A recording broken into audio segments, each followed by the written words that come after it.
Você está no canal Eu Estudo a Lição com o pastor Samuel Camilo. Hoje é domingo, dia 1º de novembro, e o tema que estudaremos na nossa lição da Escola Sabatina será Em vez de se esconder. Muito obrigado por sua companhia, muito obrigado por estudar a lição da Escola Sabatina junto conosco aqui no canal. A sua presença realmente nos enche de alegria, porque o nosso objetivo ao postar vídeos diariamente aqui é conseguir te ajudar a compreender melhor essas lições fantásticas que nos são oferecidas pela igreja. Entretanto, eu queria apenas te pedir como contrapartida algumas coisinhas. Eu queria que você se inscrevesse no canal, que compartilhasse o vídeo nas suas redes sociais e ao mesmo tempo que ativasse o sininho para receber as notificações todos os dias quando a gente posta o vídeo aqui no canal.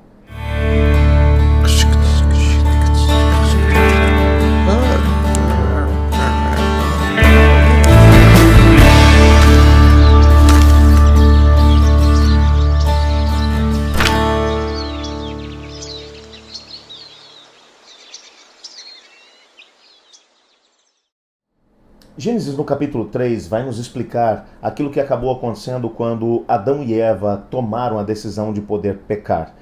Quando a rebelião chegou aqui no nosso planeta, aquela velha cobra chamada Diabo e Satanás, que acabou tentando Adão e Eva e eles cederam a essa mesma tentação, a primeira coisa que aconteceu como consequência logo depois do pecado, Deus vem até o Jardim do Éden para poder se encontrar com Adão e Eva e eles se escondem por detrás das árvores do jardim. A atitude de Deus é uma atitude curiosa. Deus, que é onipotente, ou seja, ele tem todo o poder no céu, na terra, em todo o universo. Ele que é onisciente, que sabe todas as coisas, não existe nada que fica escondido diante dos seus olhos. E é onipresente, ele está em todos os lugares ao mesmo tempo. Esse Deus que possui esses atributos que são únicos dele, ele vem até o Jardim do Éden e pergunta: Adão, onde estás? Essa pergunta parece não fazer sentido para um Deus que é onipotente, onipresente e onisciente. Ele sabia exatamente onde Adão estava, ele conhecia absolutamente todos os detalhes do que havia acontecido na vida de Adão. Ele, na verdade, estava junto com eles, porque se ele é onipresente, quando tudo havia acontecido. Nada estava escondido dos seus olhos. Então, qual é o significado de uma pergunta como essa? Onde estás?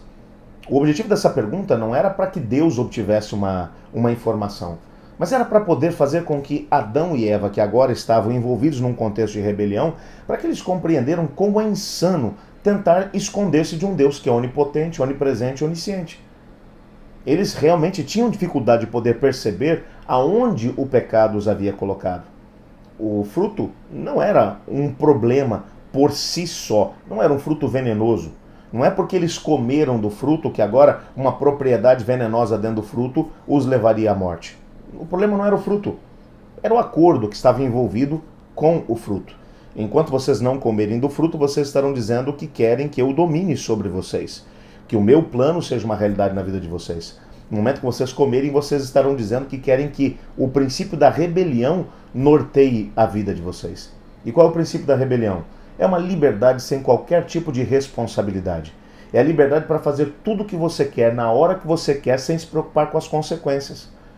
Esse estilo de vida pode ser até mesmo chamar a atenção num primeiro momento, mas quando paramos para poder pensar nas consequências de viver e de fazer tudo o que nós queremos sem nos preocuparmos com as consequências, isso pode ser realmente trágico, porque se eu for mais forte, com a minha liberdade eu vou passar por cima da sua. Ou se você for mais forte, você vai passar por cima da minha. E nessa perspectiva, aí sim, só os mais fortes irão sobreviver. Mas Deus estabelece uma vida com responsabilidade. Somos livres, mas todos somos livres. E para que todos sejam livres, existem parâmetros que têm que ser obedecidos, seguidos, para que a liberdade seja uma realidade para todos. Adão e Eva, quando comeram do fruto, portanto, eles permitiram que o princípio da rebelião tomasse conta do planeta, bem como da natureza humana. E agora, escondidos da presença de Deus, eles escutam a pergunta: onde você está? Interessante que Deus ele podia ter chegado e ter dito: escuta, eu vi o que vocês fizeram, e poderia acusá-los. Mas Deus pergunta. Deus chega para Adão e Eva e faz perguntas. O que você fez? Aonde você está? Essas perguntas têm que fazer com que a gente pare para poder pensar nas nossas atitudes, porque o pecado é insano. E se nós tivermos a coragem de fazer a mesma pergunta para nós mesmos, Aonde eu estou hoje? Em termos de caminho, eu estou seguindo o caminho do Senhor, eu estou seguindo o meu caminho, o caminho da rebelião? O que eu tenho feito com a liberdade que Deus me deu? Que tipo de atitudes eu tenho tomado? Eu tenho deixado que a minha natureza pecaminosa domine sobre a minha vida, ou eu tenho buscado andar nos caminhos do Senhor? A minha vida tem sido norteada por quem? Pelo Espírito Santo de Deus ou pelo rebelde? Qual tem sido a força que tem ganhado as vitórias na minha vida? É lógico que nós não podemos nos esquecer que estamos envolvidos no mundo de pecado, temos uma natureza pecaminosa que às vezes acaba passando a perna na gente, que às vezes acaba nos levando a tomar atitudes que nós não gostaríamos. Mas o pecado, como um acidente de percurso, ele vai continuar acontecendo enquanto estivermos nesse planeta. Somos todos envolvidos nessa vida de pecados. Todos os grandes homens da Bíblia, homens e mulheres da Bíblia, passaram por essa mesma experiência, essa luta interna. O que sabemos é que quando Jesus voltar, então ele vai colocar um ponto final no pecado. Mas o Senhor Deus até lá continuará perguntando: onde estás? Para tentar fazer com que nós tenhamos a possibilidade de compreender o caminho insano que o pecado acaba abrindo para nós. E que muitas vezes nós escolhemos andar por ele. E quando eu estou falando aqui de pecado, não estou falando de atitudes pecaminosas. Eu estou falando de tendência para o pecado. Porque essa é a grande preocupação de Deus. O que choca o coração de Deus não são nossas atitudes pecaminosas, mas o deixarmos que o pecado, como uma tendência no nosso coração, nos desencaminhe e nos leve por um caminho de autodestruição. Isso sim choca o coração de Deus. Não existe nenhuma atitude pecaminosa que possamos tomar que vai fazer com que Deus fique espantado com as nossas atitudes, porque Ele sabe que enganoso é o coração e desesperadamente corrupto, quem o conhecerá? Ele mencionou tudo isso em sua palavra. Ele mostrou que nós não podemos confiar no nosso coração, porque ele prega peças em nós, ele nos leva por caminhos de destruição e de morte. Por isso, o único caminho de vitórias é deixarmos que a nossa vida seja norteada pelo Espírito Santo de Deus. Por isso, o único jeito de podermos vencer é deixarmos que o Espírito de Deus nos ofereça a possibilidade de podermos nascer de novo da água e do Espírito. Porque essa é a única chance de podermos alcançar algum tipo de vitória nessa vida. Não é uma vitória isenta de atitudes pecaminosas no decorrer do caminho, porque nós continuaremos a ter essas mesmas atitudes até Jesus voltar. Mas existe graça da parte de Deus para nós. Cada vez que tropeçamos e caímos, o Senhor Deus está ali. O Espírito Santo está ali para poder nos levantar e nos ajudar a continuar caminhando. Por isso você olha para os evangelhos e repita aquilo que disse ontem, e você não vê Jesus extasiado ou completamente fora de si quando ele vê os seus discípulos tomando atitudes pecaminosas. Porque ele sabe que isso pertence à humanidade, isso faz parte da humanidade caída. A preocupação de Jesus é quando ele via pessoas virando as costas e indo embora, não querendo caminhar com ele. Você vê Jesus triste quando ele vê o jovem rico virando as costas e seguindo o seu caminho sem querer estar com Jesus. Esse tipo de situação deixava o coração de Jesus preocupado e perplexo. Mas você não vê o mesmo espírito em Jesus quando a Maria Madalena é trazida em pecado diante dele. Porque ele conhece, ele sabe que ela é pecadora.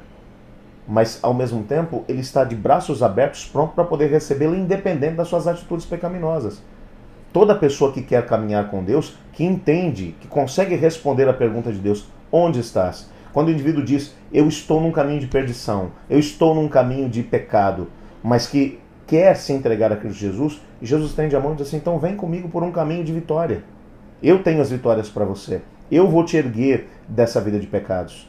Você tem a tendência para o pecado, mas não precisa viver no pecado. O pecado pode ser um acidente de percurso e não um estilo de vida. Você compreende a diferença? Eu queria orar nesse momento pedindo a Deus para que nos ajude a podermos experimentar a graça de Cristo e conseguir responder hoje a pergunta que ele continua fazendo. Onde estás? Senhor Deus, muito obrigado por tua palavra, obrigado porque através dela entendemos que o Senhor nos ama e o Senhor tem um propósito maravilhoso para a nossa vida. Ajuda-nos a podermos compreender aquilo que é a tua vontade para nós e a podermos responder a pergunta, onde estás? Nos colocamos em tuas mãos no nome de Jesus. Amém.